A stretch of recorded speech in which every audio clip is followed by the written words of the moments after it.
LPU ప్లేస్మెంట్ల రికార్డులు సృష్టిస్తోంది. Final year student 2.5 కోట్ల ప్యాకేజ్ పొందుతున్నారు. 1700 మందికి పైగా ఎల్పియు స్టూడెంట్స్ 10 లక్షల నుంచి 2.5 కోట్ల ప్యాకేజెస్ పొందారు.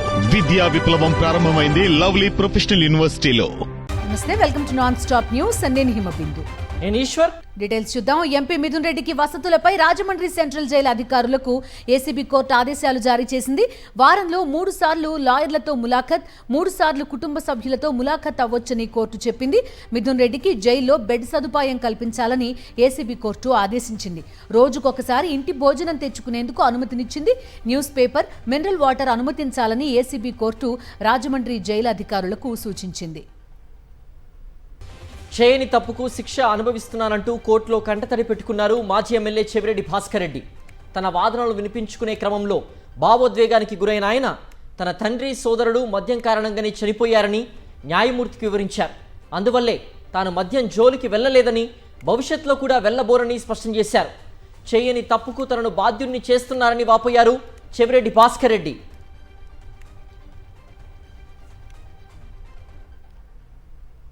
మద్యం అక్రమ కేసులో అరెస్టైన retired IAS Dhanunjaya Reddy ACB court judge ఎదుట ఆవేదన వ్యక్తం చేశారు. తాము ఎకరం విస్తీర్ణం ఉన్న జైల్లో ఉన్నామని, జైలు పక్కన బిల్డింగ్ టెర్రస్ పై నుంచి ఫోటోలు తీస్తున్నారని జడ్జికి వివరించారు. ఫోటోలు ఎందుకు తీస్తున్నారని అడిగితే నిర్లక్ష్యంగా సమాధానమిస్తున్నారని జడ్జి దృష్టికి తెచ్చారు. మాజీ సీఎస్, మాజీ ఫారెస్ట్ కన్జర్వేటర్ తన బినామీలని పత్రికల్లో రాస్తున్నారని వాపోయారాయన. తాను విలాసవంతమైన కార్లు వాడుతున్నానని, తప్పుడు కథనాలు రాస్తున్నారని ఆగ్రహం వ్యక్తం చేశారు. తన జీవితంలో కొన్న ఒకే ఒక్కటి శాంట్రో కార్ అని ఆయన న్యాయమూర్తికి వివరించారు. దానిని విలాసవంతమైన కారు అంటారా అని ఆవేదన వ్యక్తం చేశారు ఆయన. గత 20 రోజుల్లో పత్రికల్లో వస్తున్న వార్తలు చూస్తే తాము ఛార్జిషీట్ చదవాల్సిన అవసరం లేదన్నారు. ఛార్జిషీట్లో ప్రతి పేరా గురించి పత్రికల్లో రాశారని, ఇది ఖచ్చితంగా ఫ్యాబ్రికేటెడ్ కేసు అని చెప్పారు. ఈ విషయాలన్నీ మీ దృష్టికి తెచ్చాను కాబట్టి రేపటి నుంచి సిట్ తమను టార్గెట్ చేస్తుందని ఆయన జడ్జికి ఫిర్యాదు చేశారు.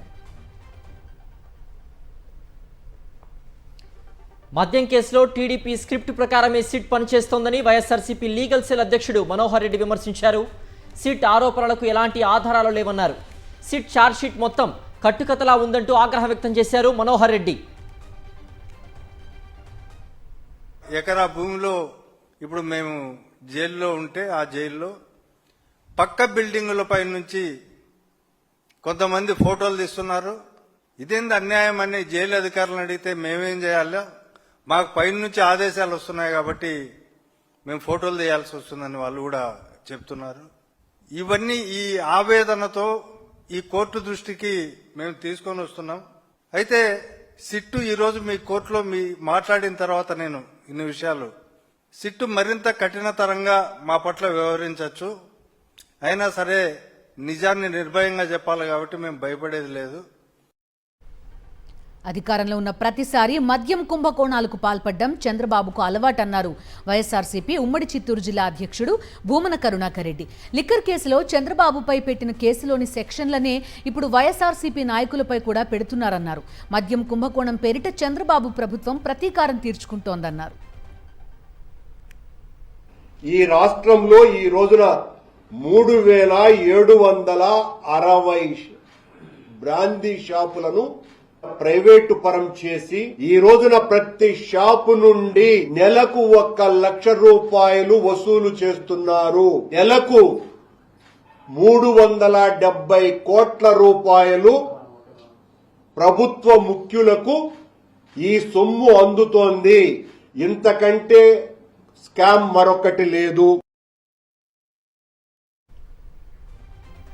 డైవర్షన్ పాలిటిక్స్ చేయడంలో చంద్రబాబును మించిన నాయకుడు మరొకరు ఉండరన్నారు సిపిఐ రాష్ట్ర కార్యదర్శి రామకృష్ణ. జరగని స్కామ్ను జరిగినట్టు సృష్టించి ఇచ్చిన హామీలు నెరవేర్చకుండా ప్రజల దృష్టిని మళ్లిస్తున్నారని మండిపడ్డారు. 6 నెలలుగా నిరుపేదలపై విద్యుత్ ఛార్జీల భారం మోపుతున్నారని ఫైర్ అయ్యారు. ఎన్నికలకు ముందు చాలా స్పష్టంగా చంద్రబాబు నాయుడు గారు చెప్పింది ఏమంటే, మా ప్రభుత్వం అధికారంలోకి వస్తే ఎట్టి పరిస్థితులు కూడా కరెంట్ ఛార్జీలు పెంచము అన్నాడు.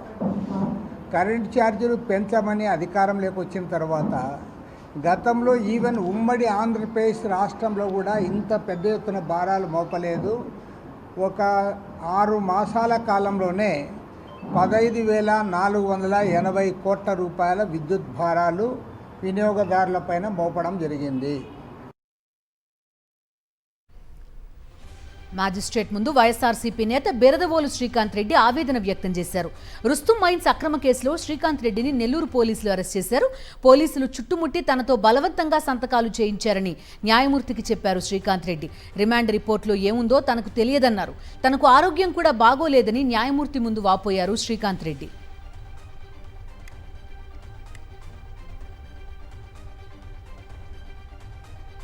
శ్రీకాంత్ రెడ్డి ఒక ఒప్పుకోలు పత్రం అనే ఒక దాని మీద శ్రీకాంత్ రెడ్డి సంతకాలు చేయడం జరిగింది. పోలీస్ స్టేషన్లో ఉన్నప్పుడు కోర్టు వారి ముందర శ్రీకాంత్ రెడ్డి గారు ఏం చెప్పారంటే భయపెట్టి బలవంతంగా దాంట్లో ఏ ఉండదో చదివి వినిపించకుండా చదువుకునేటటువంటి అవకాశం ఇవ్వకుండా సంతకం పెట్టడం జరిగింది. కాబట్టి ఆ ఒప్పుకోలు పత్రం నేను స్వచ్ఛందంగా సంతకం చేయలేదు అని చెప్పి కోర్టు వారికి చెప్పడం జరిగింది. కోర్టు వారు కూడా శ్రీకాంత్ రెడ్డి ఏదైతే చెప్పాడో దాన్ని రికార్డ్ చేయడం జరిగింది. నెల్లూరులో వైఎస్ఆర్సీపీ నేతలపై కూటమి సర్కార్ కక్ష సాధింపు చర్యలు కొనసాగుతూ ఉన్నాయి. మాజీ ఎమ్మెల్యే ప్రసన్న కుమార్ రెడ్డికి పోలీసులు నోటీసులు ఇచ్చారు. ఈ నెల 25న విచారణకు హాజరు కావాలంటూ నోటీసుల్లో తెలిపారు. ఎమ్మెల్యే ప్రశాంత్ రెడ్డి ఫిర్యాదు ఆధారంగా నల్లపురెడ్డిపై కేసు నమోదు చేశారు. పోలీసులు ఇచ్చిన నోటీసుల్ని ప్రసన్న కుమార్ రెడ్డి అందుకున్నారు.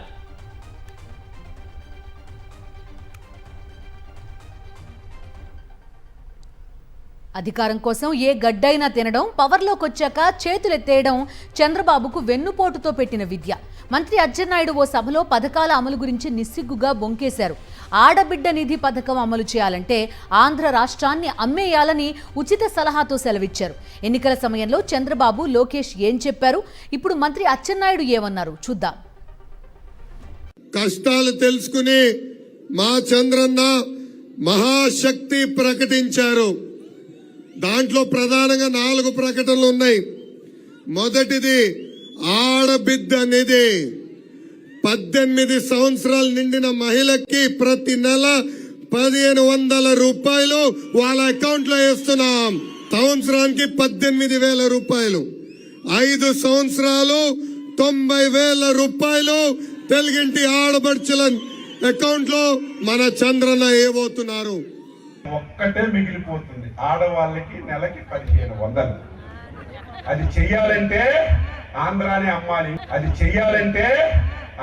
అమ్మాలి, ఇంకా ఆలోచన చేస్తుంది. అంత డబ్బు అవసరం ఉంది. ఏమి చేయాలి, ఎలాగా పథకం అమలు చేయాలి ఆలోచన చేసి చంద్రబాబు నాయుడు గారు ముందుకెళ్తున్నారు. పథకాల అమలుపై మంత్రి అచ్చెన్నాయుడు చేసిన కమెంట్స్పై మండిపడ్డారు మాజీ ఎమ్మెల్యే కాసు మహేష్ రెడ్డి.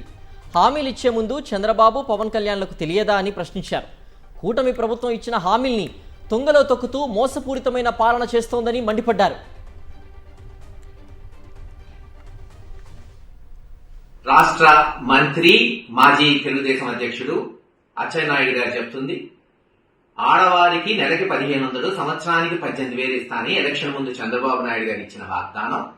దానికి ఎండోర్స్ చేస్తూ పవన్ కళ్యాణ్ గారు సంతకాలు పెట్టి ఇల్లు పెంచారు. ఇప్పుడేమంటారు, ఆ రోజేమో సంపద సృష్టించి డబ్బులు ఇస్తామన్నారు. ఇప్పుడేమో అది ఇవ్వాలంటే ఆంధ్ర రాష్ట్రాన్ని అమ్మాలంట. అప్పుడు తెలీదా ఈ అబద్ధాలు ఆడుతున్నప్పుడు? లేదు, ఇప్పుడు మోసం చేయాలి కాబట్టి ప్రజల్ని ఏది తోచిందో అది చెప్తున్నారు. నంద్యాల జిల్లాలో తొలి అడుగు కార్యక్రమాన్ని తూతూ మంత్రంగా ముగించారు దేవాదాయ శాఖ మంత్రి ఆనం రామనారాయణ రెడ్డి. గడివేముల మండలం దుర్వేసిలో అట్టహాసంగా కార్యక్రమం ఏర్పాటు చేసినా కనీసం 10 కుటుంబాలను కూడా కలవలేదు మంత్రి. తమకు కుట్టు మిషన్లు ఎప్పుడిస్తారని ఎమ్మెల్యే గౌరు చరితారెడ్డిని మహిళలు నిలదీసి అడుగుతుంటే ఎప్పుడు వస్తే అప్పుడు ఇస్తామని వెళ్లిపోయారు రామనారాయణ రెడ్డి. మంత్రికి సమస్యలు చెప్పుకుందామంటే టీడీపీ నేతలు తమ నోళ్లు మూయించారని ఆగ్రహం వ్యక్తం చేశారు ప్రజలు. బీసీ బిల్లుపై శాఖల వారీగా రాష్ట్ర ప్రభుత్వాన్ని వివరణ కోరింది కేంద్ర ప్రభుత్వం. ఇప్పటి వరకు హోమ్, హౌసింగ్, ఎడ్యుకేషన్, కార్పొరేషన్, లా డిపార్ట్మెంట్ల నుంచి వివరాల్ని తీసుకుంది. బీసీ బిల్లు వల్ల ఎడ్యుకేషన్ ఇన్స్టిట్యూట్స్కి ఏమైనా ఇబ్బంది ఉంటుందా అని ప్రశ్నించింది. అన్ని ప్రశ్నలకు రాష్ట్ర ప్రభుత్వం ఇచ్చిన సమాధానాలకు కేంద్రం సానుకూలంగా స్పందించింది.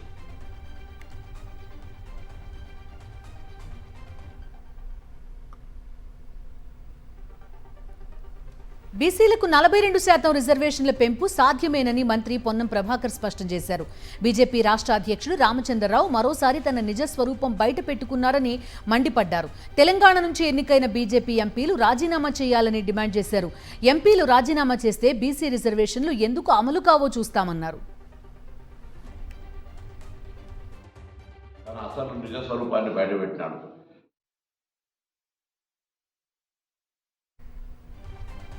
సీఎం రేవంత్ రెడ్డి రాజ్యాంగాన్ని ఉల్లంఘించి ఫోన్ ట్యాపింగ్ చేస్తున్నారని, ఈ వ్యవహారంపై హైకోర్టు సిట్టింగ్ జడ్జితో విచారణ జరిపించాలని డిమాండ్ చేశారు బీఆర్ఎస్ నేత ఆర్ఎస్ ప్రవీణ్ కుమార్.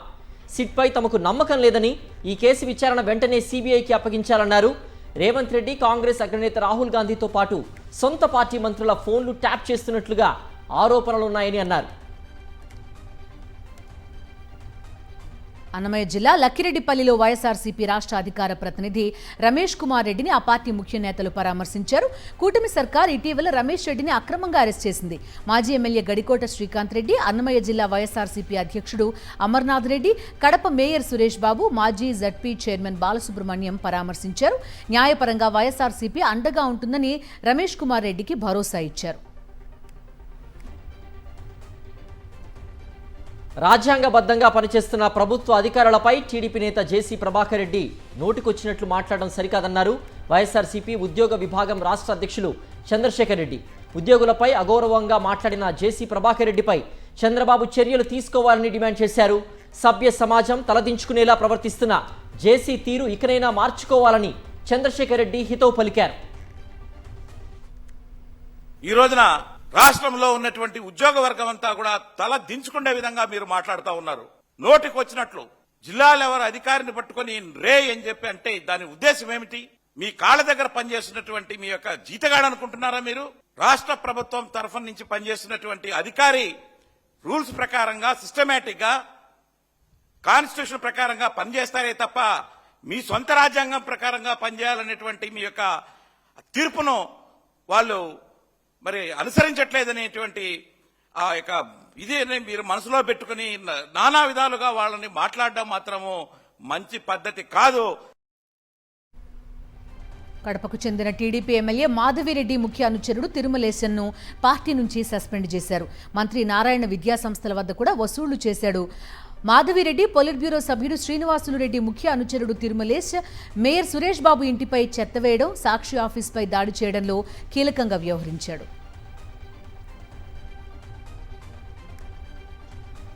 తూర్పుగోదావరి జిల్లా కొవ్వూరు టీడీపీలో వర్గ విభేదాలు బగ్గుమన్నాయి. ఎస్సీ కమిషన్ చైర్మన్ అనుచరులు తమను ఇబ్బంది పెడుతున్నారని టీడీపీ దళిత నాయకులు ఆగ్రహం వ్యక్తం చేశారు. తమపై అక్రమ కేసులు పెడుతున్నారని ఆరోపించారు. ఎస్సీ కమిషన్ చైర్మన్ కేఎస్ జవహర్ను పదవి నుంచి తొలగించాలని డిమాండ్ చేశారు. శ్రీ సత్యసాయి జిల్లా హిందూపురంలో టీడీపీ నేతలు బరితెగించారు.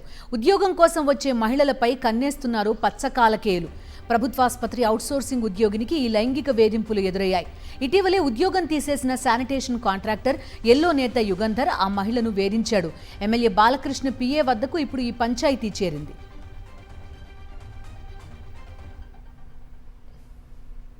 అధికారంలో ఉన్నారు అని ధోరణతో మీ టీడీపీ లీడర్స్ ఒక పని చేసే మనిషిని కూడా వదలకుండా ఒక ఆడ మనిషిని ఇంత ఇబ్బంది పెడతా ఉంటే ఇది మీకు న్యాయమా అని నేను అడుగుతున్నా. ఎవరు ఏమి చేయరు, ఎవరు ఏమి అడగరు అని మీరు ఇలాంటివన్నీ చర్యలకి పాల్పడుతున్నారా? ఇవి మీరన్నీ ఆపుకుంటే మంచిది. లేకుండా ఉంటే ప్రతి ఒక్క మహిళ రోడ్డుకు దిగి మీకు బుద్ధి చెప్పాల్సిన రోజు వస్తుంది. ఏలూరు జిల్లా కలిదిండి జిల్లా పరిషత్ హైస్కూల్లో విద్యార్థినుల పట్ల అనుచితంగా ప్రవర్తిస్తున్నారు ఫిజికల్ డైరెక్టర్ రత్నదాస్. ఆయన చేష్టలతో విసిగిపోయిన విద్యార్థులు వారి తల్లిదండ్రులు హెడ్ మాస్టర్కు ఫిర్యాదు చేశారు. ఇదేంటని అడిగిన హెడ్ మాస్టర్ను కూడా పీడీ రత్నదాస్ బెదిరింపులకు గురిచేస్తున్నాడు. మరోవైపు స్కూల్లో పనిచేసే మిగతా సిబ్బందిని కూడా వేధిస్తున్నాడని, ప్రశ్నిస్తే చంపేస్తానని బెదిరిస్తున్నాడని వాపోతున్నారు.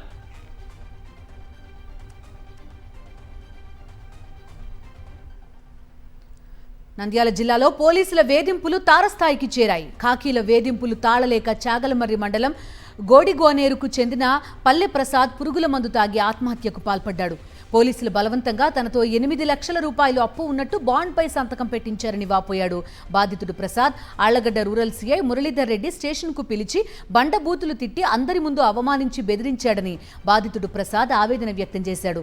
బాధితుడి పరిస్థితి విషమంగా ఉండడంతో నంద్యాల ప్రభుత్వాసుపత్రిలో చికిత్స అందిస్తున్నారు.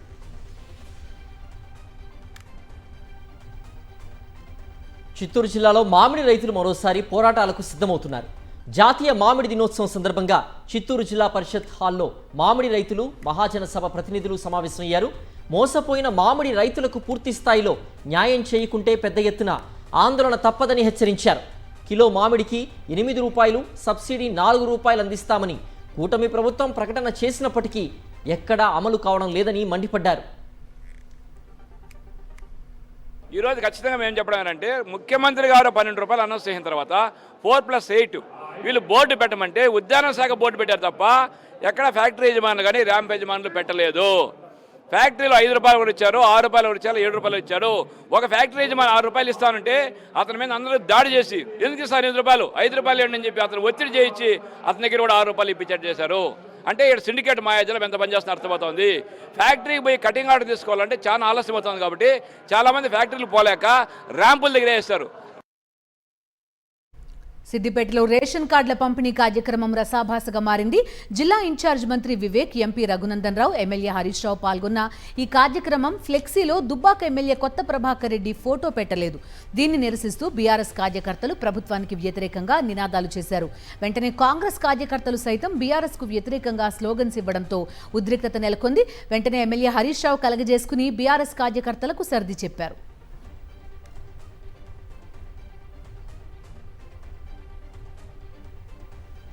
రాజమండ్రి పేపర్ మిల్లు కార్మికుల కోసం ఆమరణ దీక్ష చేపట్టేందుకు సిద్ధమైన మాజీ ఎమ్మెల్యే జక్కంపూడి రాజాను పోలీసులు హౌస్ అరెస్ట్ చేశారు. పేపర్ మిల్లు సమీపంలోని కళ్యాణ మండపంలో ఉన్న జక్కంపూడి రాజాను వైఎస్ఆర్సీపీ కార్యకర్తలను అదుపులోకి తీసుకున్నారు. అనంతరం జక్కంపూడి రాజాను ఇంటికి తరలించారు. ఇంటి వద్ద భారీగా పోలీసుల భద్రతను ఏర్పాటు చేసి బయటకు రాకుండా కట్టుదిట్టం చేశారు. దీంతో ఇవాళ ప్రారంభించాల్సిన ఆమరణ దీక్ష నిలిచిపోయింది. పేపర్ మిల్లు కార్మికులకు న్యాయం జరిగేదాకా వేతన సవరణ చేసే వరకు పోరాటం చేస్తానని రాజా స్పష్టం చేశారు. కార్మిక సంఘాల నాయకులతో చర్చించి భవిష్యత్ కార్యాచరణ ప్రకటిస్తామన్నారు జక్కంపూడి రాజా.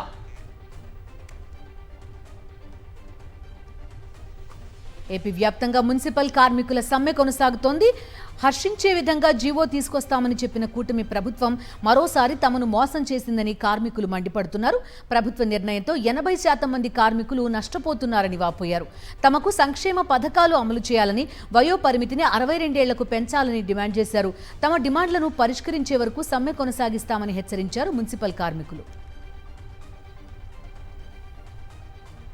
కడప కార్పొరేషన్ పరిధిలో గత వారం రోజులుగా కొనసాగుతున్న మున్సిపల్ కార్మికుల సమ్మె ఉధృతంగా మారింది. నిన్నటి వరకు ఇంజనీరింగ్, ఎలక్ట్రికల్ సెక్షన్ల కార్మికులు సమ్మెలో పాల్గొంటే ఇవాళ వారికి మద్దతుగా పారిశుద్ధ్య కార్మికులు కూడా సమ్మెకు దిగారు.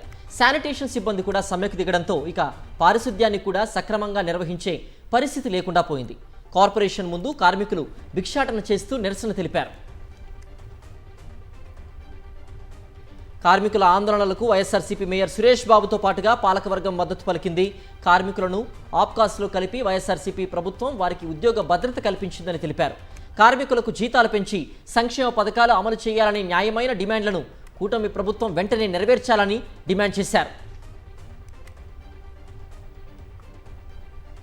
సూర్యాపేట గోల్డ్ చోరీ కేసులో పోలీసులు పురోగతి సాధించారు. ఉత్తరప్రదేశ్కు చెందిన గ్యాంగ్గా దోపిడీ చేసినట్లు గుర్తించారు. చోరీ జరిగిన షాప్ సమీపంలో 2 నెలల పాటు ఈ గ్యాంగ్ రెక్కి నిర్వహించింది. గోల్డ్ షాప్ సమీపంలో యూపీ గ్యాంగ్ రూమ్ అద్దెకు తీసుకుంది. నిందితులు అద్దెకు ఉన్న ఇంటిని పోలీసులు గుర్తించారు. ఇంట్లో కీలక ఆధారాలు సేకరించారు.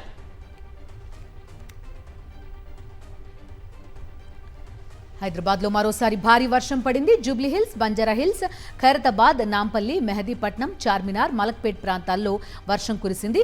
ఈదురు గాలులతో జోరుగా కురిసింది వర్షం. రహదారులు జలమయమయ్యాయి. రోడ్లపై నీరు నిలిచిపోవడంతో వాహనదారులు తీవ్ర ఇబ్బంది పడ్డారు. ఆఫీసుల నుండి ఇంటికి వెళ్లే సమయంలో వర్షం పడడంతో పలు ప్రాంతాల్లో ట్రాఫిక్ భారీగా నిలిచిపోయింది.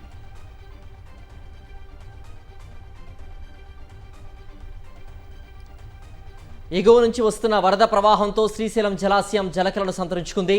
ప్రాజెక్టు నిండుకుండలా మారడంతో ఒక గేటుని ఎత్తి నీటిని దిగువకు విడుదల చేస్తున్నారు. జలవనరుల శాఖ SC Sriramachandramurthy gate switch on చేసి నీటి విడుదలను ప్రారంభించారు. ఈ ఏడాది సాగర్కు నీటిని విడుదల చేయడం ఇది రెండవసారి.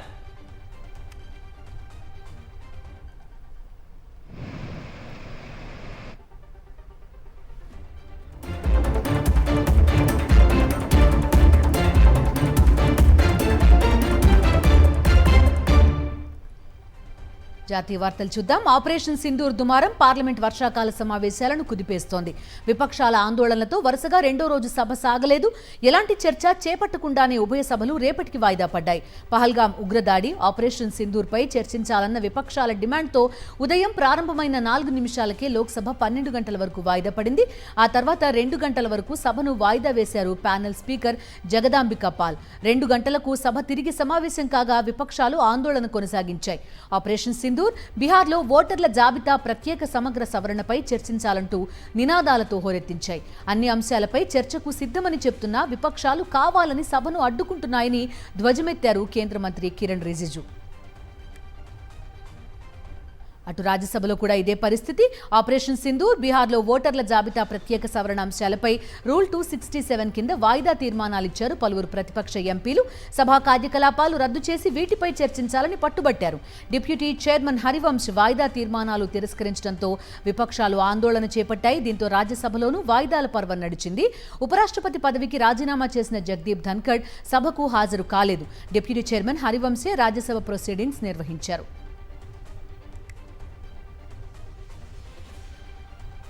ఉపరాష్ట్రపతి పదవికి జగదీప్ ధన్కడ్ రాజీనామా వ్యవహారం దేశ రాజకీయాల్లో తీవ్ర చర్చనీయాంశంగా మారింది. అనారోగ్య కారణాలతో ఆయన సోమవారం రాజీనామా సమర్పించగా ధన్కడ్ రాజీనామాను రాష్ట్రపతి ద్రౌపది ముర్ము ఆమోదించారు. ఈ మేరకు రాష్ట్ర భవన్ ఓ ప్రకటన విడుదల చేసింది. గెజిట్ నోటిఫికేషన్ జారీ చేసేందుకు వీలుగా ఉపరాష్ట్రపతి రాజీనామా లేఖను కేంద్ర హోంశాఖకు పంపింది. అనంతరం దీన్ని హోంశాఖ నోటిఫై చేసి ఈ నిర్ణయం ఇప్పటి నుంచి అమల్లోకి వస్తుందని రాజ్యసభకు తెలిపింది. 12 గంటలకు రాజ్యసభ ప్రారంభం కాగానే సభను నిర్వహిస్తున్న ఘనశ్యామ్ తివారీ నోటిఫికేషన్పై సభ్యులకు వివరించారు.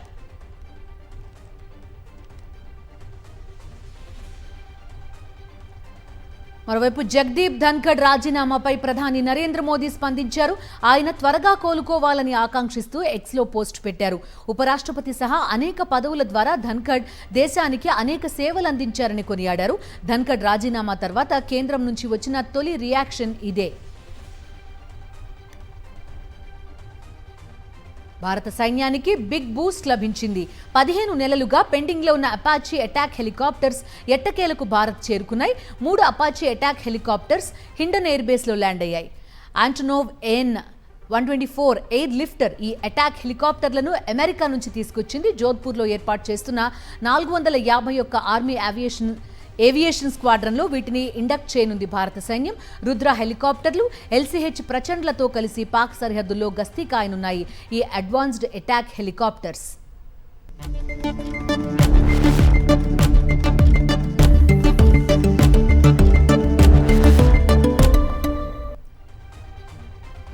బిజినెస్ అప్డేట్స్ చూద్దాం. దేశీయ స్టాక్ మార్కెట్ సూచీలు ఇవాళ స్వల్ప నష్టాల్లో ముగిశాయి. అమెరికాతో ట్రేడ్ డీల్పై స్పష్టత రాకపోవడంతో ఇన్వెస్టర్స్ అప్రమత్తత పాటించారు. సెన్సెక్స్ 13.53 పాయింట్ల నష్టంతో 82,186 వద్ద ముగిసింది. నిఫ్టీ 29.8 పాయింట్ల నష్టంతో 25,060 వద్ద స్థిరపడింది. డాలర్తో రూపాయి మారకపు విలువ 86.36 రూపాయలుగా ఉంది. Titan, Maruti Suzuki, HNL, BEL, Hindustan Unilever షేర్లు లాభపడ్డాయి. రెండో రోజు బంగారం ధరలు పెరిగాయి. హైదరాబాద్ మార్కెట్లో 24 క్యారెట్ల 10 గ్రాముల బంగారం ధర 1,140 రూపాయలు పెరిగి 1,290 రూపాయలకు చేరింది. 22 క్యారెట్ల 10 గ్రాముల బంగారం 1,050 రూపాయలు పెరిగి 92,850కి చేరింది. వెండి ధరలు కూడా ఇవాళ పెరిగాయి. హైదరాబాద్లో కేజీ వెండి ధర 2,000 పెరిగి 1,28,000గా ఉంది.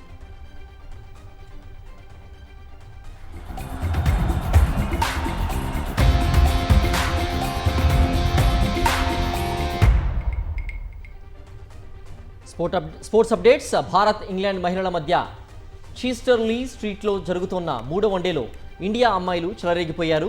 50 ఓవర్స్లో 5 వికెట్లు కోల్పోయి 318 పరుగులు చేశారు. భారత్ కెప్టెన్ హర్మన్ ప్రీత్ సెంచరీతో చెలరేగింది.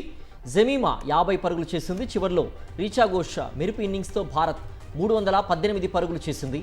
రీషా ఘోష్ 18 బంతుల్లో 3 4లు 2 సిక్సెస్తో 38 పరుగులు చేసింది. ఇంగ్లాండ్ ముందు భారత్ 319 పరుగుల టార్గెట్ ఉంచింది.